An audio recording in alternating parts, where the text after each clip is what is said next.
えはいつも私の胸に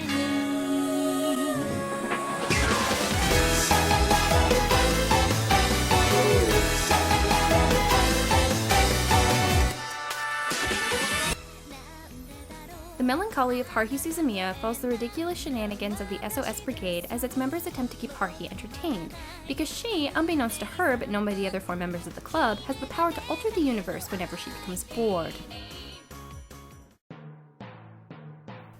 Despite Haruhi being our title character, the show is told through the eyes of Kyon. Through his sarcastic narration, he provides hilarious commentary on the events unfolding around him. He is sarcastic and solemn, though not everything he says can be taken entirely seriously.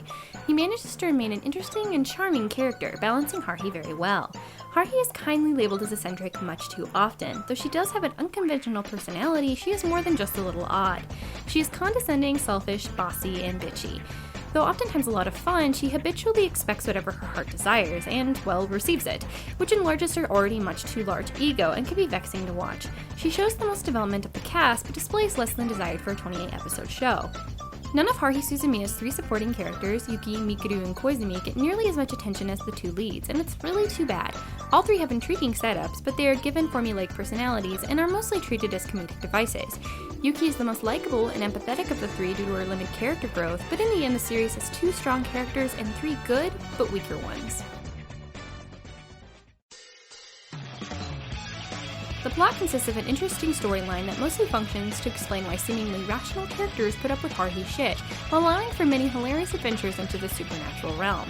Haruhi shines when concentrating on its subtle and not so subtle nuances and homages. For this reason, Haruhi is often labeled a satire of the slice-of-life genre, and though it does push boundaries, labeling it a satire gives it much too much credit.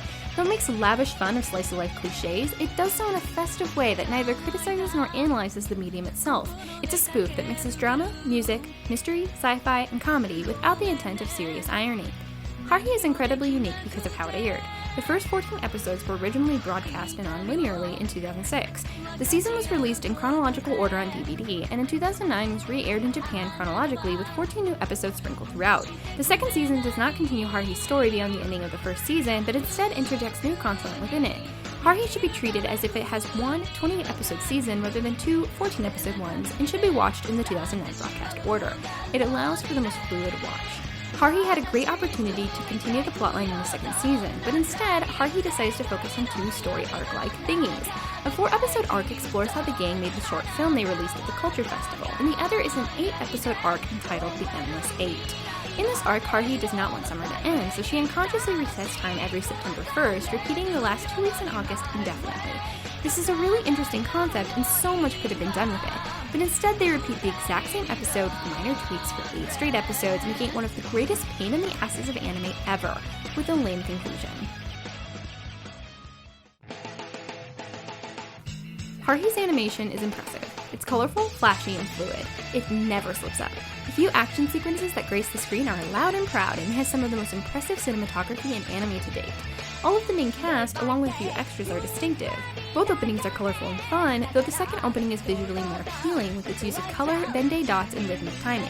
The first ending is the most visually memorable theme of the series with a choreographed dance number, while the second ending is cute but distracting and headache-inducing.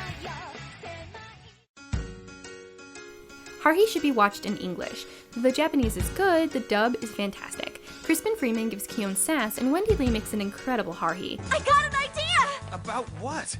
I can't believe I didn't realize it before! It's so obvious! What is? If it doesn't exist, I should just make it myself! Make what yourself? Make a club! The rest of the English cast doesn't disappoint either. Haruhi has several memorable tracks. It's a Monofuke, Oi Oi, and God Knows. Because Haruhi sings God Knows in the show, there's both the Japanese and English version. Though it's greatly appreciated that they dubbed the song into English for the episode, Aya Hirano's talent blows Wendy Lee out of the water. Both openings and endings are bubbly and cute, though they are pretty ordinary for today's slice-of-life standards. The most memorable is, of course, the first ending theme with its cute vocals and addicting sound.